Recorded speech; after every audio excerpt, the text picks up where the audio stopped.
Shri Venkateswara gold తాకట్టులో ఉన్న మీ బంగారాన్ని విడిపించి కొనబడును.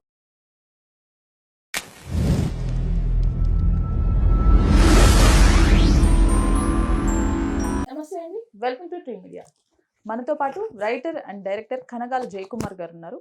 సార్ నమస్కారం. నమస్తే అమ్మా. సార్, ఒక 2 days గా సోషల్ మీడియాలో ఎక్కడ చూసినా కూడా బిగ్ బాస్ కంటెస్టెంట్లు తనూజ అలానే దివ్యల మాధురి గారు వీళ్ళిద్దరూ తిరుమలకు వెళ్ళి కేక్ కట్ చేస్తే వీళ్ళిద్దరి పైన చర్యలు తీసుకోబోతున్నారు, అరెస్ట్ చేయబోతున్నారు అని కొన్ని వార్తలు వస్తున్నాయండి. ఇది ఎంతవరకు వాస్తవం? నిజంగా తిరుమలలో ఇలాంటివి ఏవి చేయకూడదా? మరి బోల్డ్ అంతమంది రీల్స్ చేయటం కూడా చూస్తున్నాం తిరుమల వెళ్ళి.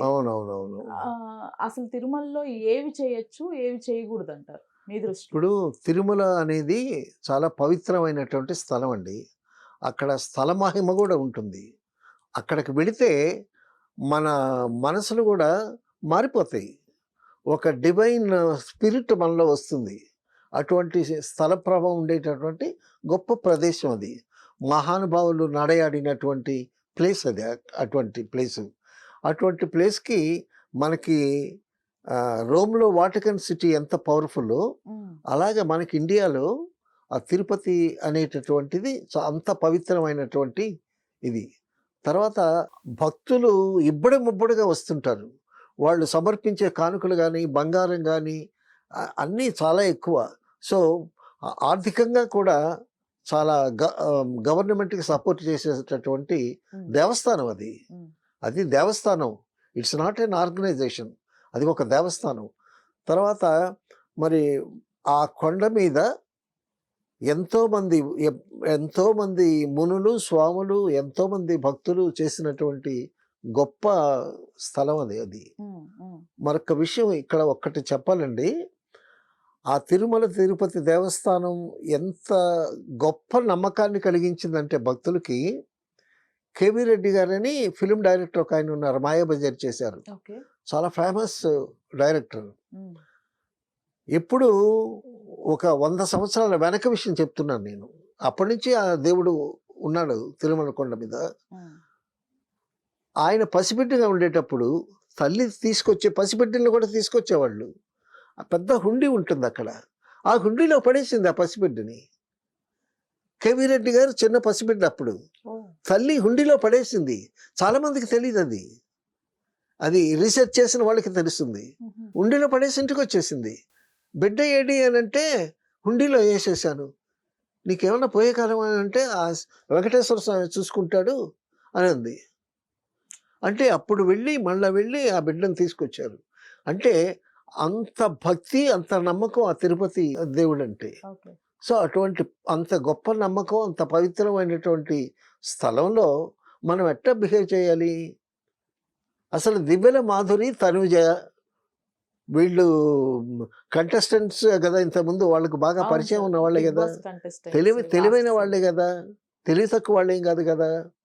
వీళ్ళకి తెలీదా అసలు కొండ మీదకి వెళ్ళేటప్పుడు అక్కడ కేక్ కట్ చేసుకోకూడదని తెలీదా? తెలీదని అంటున్నారు ఇప్పుడు. అవును, తెలీదని చెప్తున్నారు. పైపెచ్చు ఆ కట్ చేసిన కేక్ కూడా ఎగ్లెస్సే కట్ చేసాము అని వాళ్ళు కొన్న రిసిప్ట్ కూడా ఒకటి చూపిస్తున్నారు. కేక్ ఎగ్ లేకుండా కేక్ తయారు చేయరండి. వీళ్ళు సొంతంగా ప్రిపేర్ చేసుకున్నారు వెళ్ళారా కేక్? నో, ఒక బేకరీలో ఎగ్లెస్ కేకే ఆర్డర్ ఇచ్చాము అని రిసిప్ట్ కూడా చూపిస్తున్నారు అనమాట. రిసిప్ట్లో ఉన్నా ఏమున్నా సరే, మొత్తానికి ఒక దైవ దర్శనం, భగవంతుడిని పూజించటం, అక్కడ ప్రసాదం తీసుకోవటం, మనం తల్లిలాలు అర్పించటం, ఆ కార్యాలే చేయాలి. కానీ మిగతా కార్యాలు ఏవి చేయటానికి వీల్లేదు. అక్కడ నిబంధనలు ఉన్నాయి. ఆ నిబంధనలు అందరికీ తెలుసు.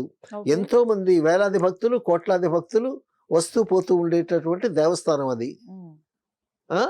మరి అక్కడ బర్త్డే సెలబ్రేషన్ చేసుకోవటం ఏమిటి? బర్త్డే సెలబ్రేషను ఎక్కడ ఇంట్లోనో, ఫ్రెండ్స్ మధ్యనో, ఎక్కడో ఇంట్లోనో అందరిని పిలిచి చేసుకునేటటువంటి ఫంక్షన్ అది. అక్కడ చేసుకోవటం ఏమిటి?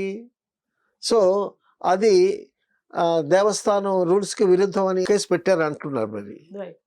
సో దాని మీద ఇన్వెస్టిగేషన్ ఏదో జరుగుతూ ఉంటుంది. అది అంటే ఇప్పుడు ఈ ఒక్క ఇన్సిడెంటే కాదు కదా సార్, తిరుపతికి సంబంధించి చాలా మంది ఇన్ఫ్లుయెన్సర్స్ కూడా అవునవును. బిఫోర్ కూడా ఉమ్, కొంతమంది అసభ్యంగా మాట్లాడుతూ రీల్స్ చేయటం, ఉమ్, ప్రసాదాన్ని అవమానిస్తూ రీల్స్ చేయటం, అదే అదే అదే. అంటే తిరుపతిని సినిమా పాటల్ కి కూడా రీల్స్ చేయటం వాడుకోవటం ఇలాంటివి చాలా చూస్తున్నాము. ఇలాంటివి జరుగుతూ ఉన్నాయి. వీరిపైన ఎలాంటి యాక్షన్స్ ఉంటే బాగుంటది అనుకుంటున్నారు మీరు? డెఫినెట్ గా వీళ్ళ మీద ఒక చర్య తీసుకోవాలండి. ఉమ్, వాళ్ళకి బుద్ధి చెప్పాలి. ఎందుకంటే అది చాలా పవిత్రమైనటువంటి స్థలం. ఇప్పుడు ఒకళ్ళు ఒక అపవిత్రమైన పని చేశారంటే మరొకడు చేస్తాడు. సో అటువంటి చోటు ఇవ్వకూడదు. కాబట్టి అటువంటిది ఏదన్నా జరగకూడదు, ఏమన్నా జరిగితే అక్కడ ఉమ్, డెఫినెట్గా వాళ్ళ మీద చర్య తీసుకోవాలి. ఓకే. సో అది చాలా పవిత్రమైనటువంటి స్థలం. దాన్ని పవిత్రంగానే కాపాడుకోవాలి మనం. డెఫినెట్గా ఆ యాజమాన్యం కానీ ఎవరైనా సరే వాళ్ళు పోలీసు కంప్లైంట్ ఇచ్చినా పోలీసులైనా సరే చర్య తీసుకుని ఉత్తరోత్తర అటువంటి పనులు జరగకుండా ఉండాలి. మరొకటి ఏంటంటే సార్, ఇప్పుడు వీరికి దివ్వెల మాధురి అలానే దువ్వాడ శ్రీనివాస్ గారు వీళ్ళకి ప్రోటోకాల్లో దర్శనం లభిస్తోంది. అవును ఆ దర్శనానికి తనుజన్ కూడా బర్త్డే ఉందని చెప్పేసి తీసుకెళ్లారు అవును తనుజన్ కూడా. అవును సో అక్కడ ఈ కాన్ఫ్లిక్ట్ అంతా స్టార్ట్ అయింది. ఆ, కానీ సామాన్య భక్తులు ఏమంటున్నారు అంటే, ఆ, సినీ సెలబ్రిటీస్ కి కొంతమందికి దేవుణ్ణి దగ్గరగా చూపిస్తూ ఉమ్. 5 నిమిషాలు 10 నిమిషాలు వారికి దర్శనం భాగ్యం కల్పిస్తున్నారు, సామాన్యుల్ని పక్కకు తోసేస్తున్నారు అనే ఒక విమర్శ కూడా ఉంది. విమర్శ కూడా ఉందండి. అవును. అంటే ఇప్పుడు ఇప్పుడు చిరంజీవి గారు ఉన్నారు, లేకపోతే ఒక పెద్ద మినిస్టర్ ఉన్నాడు. సో వాళ్ళు క్యూలో వెళ్ళలేరు కదా. వాళ్ళు క్యూలోనే వెళ్ళలేరు. ఉమ్, ఉమ్, వెళ్ళటానికి ఆటంకాలు ఉంటాయి. ఉమ్, ఇప్పుడు సినిమా స్టార్స్ ఉన్నారు, ఫిమేల్ స్టార్స్ ఉన్నారు. ఒక శ్రీదేవి లాంటి స్టారు, ఒక శోభన్ బాబు లాంటి స్టార్ క్యూలో వెళ్ళారు అనుకోండి, ఉమ్, ఆ భక్తులంతా వీళ్ళ మీద పడతారు. సో వాళ్ళ మైండ్స్ పొల్యూషన్ అవుతాయి. సో ఆ భక్తిభావం తగ్గిపోతుంది. ఉమ్, కాబట్టి ఏంటంటే కొంతమందిని ఆ, అలా పంపించాలి ప్రోటోకాల్ దర్శనం. ప్రోటోకాల్ ప్రకారం. ఉమ్, ఇప్పుడు సీఎం ఉన్నాడు, తర్వాత పిఎం ఉన్నారు, మరి వాళ్ళు ఇలాగ వెళ్ళాలి అని అంటే కుదరదు కదా. ఉమ్, సో టోటల్ అక్కడ జరిగేటటువంటి కార్యక్రమం అంతా డిస్టర్బ్ అవుతుంది. ఉమ్, కాబట్టి కొంతమందిని ఆ విధంగా పంపించడంలో తప్పులేదు. ఓకే. ఎందుకంటే ఈ అందరూ సమాజం అయినా సరే వాళ్ళు ఒక పెద్ద హోదాలో ఉన్నారు, ఒక ప్రజాప్రతినిధులు అయి ఉన్నారు. వాళ్ళకి చాలా గ్లామర్ ఉంటుంది. వాళ్ళు నాయకులు, మనల్ని పరిపాలించేటటువంటి నాయకులు. అటువంటి వాళ్ళని కొంతమందిని అలౌ చేయక తప్పదు. ఉమ్, సో అలాగని దాన్ని ఆ మార్గాన్ని దుర్వినియోగం చేసుకోకూడదు. మేము గుంటూరు నుంచి తిరుపతి వెళ్ళేటప్పుడు ఎంపీ గారి దగ్గర లెటర్ తీసుకుని వెళ్ళేవాళ్ళం. ఉమ్, వెళితే చక్కగా క్యూలోనే నుంచుని దర్శనం చేసుకునేవాళ్ళం. Okay, okay. ఎందుకంటే దేవుణ్ణి దర్శించుకోవటానికి మనం ఎంత శ్రమ పడినా కూడా ఆ దర్శనం చేసుకున్న తర్వాత ఆ ఆనందం, ఆ తృప్తి, రిలాక్స్ అయిపోతాం బాగా. ఉమ్, సో దేవుణ్ణి దర్శించుకున్నాము అనేటటువంటి మనసు తృప్తిగా తిరిగి వస్తాం. సో అక్కడికి వెళ్ళిన తర్వాత ఆ ప్రసాదాలు తీసుకుని అక్కడ భోజనం ఏదో చేసి ఆ లడ్డులో గారెలేవో తీసుకుని అక్కడ అడుక్కునే వాళ్ళు ఉంటారు, వాళ్ళకి పంచండి, తప్పులేదు. అంతేగాని మీరు ఇప్పుడు బర్త్డే ఫంక్షన్ చేసుకున్నారు, మీరు బర్త్డే ఫంక్షన్ చేసుకుంటే మరొకళ్ళు వచ్చి మరొక ఫంక్షన్ చేసుకుంటారు. సో అటువంటి వాటికి అవకాశం ఇవ్వకూడదు. దేవస్థానం యాజమాన్యం కానీ పోలీసులైనా సరే దీని మీద చర్య తీసుకోవాలి. ఎందుకంటే చాలా పవిత్రమైనటువంటి స్థలం. ఆ స్థలం నిర్మలంగా ఉండాలి. ఆ పవిత్రత పోకుండా చూడాల్సినటువంటి బాధ్యత వాళ్ళది. నియామకస్తులు ఉంటారు కదా, వాళ్ళది.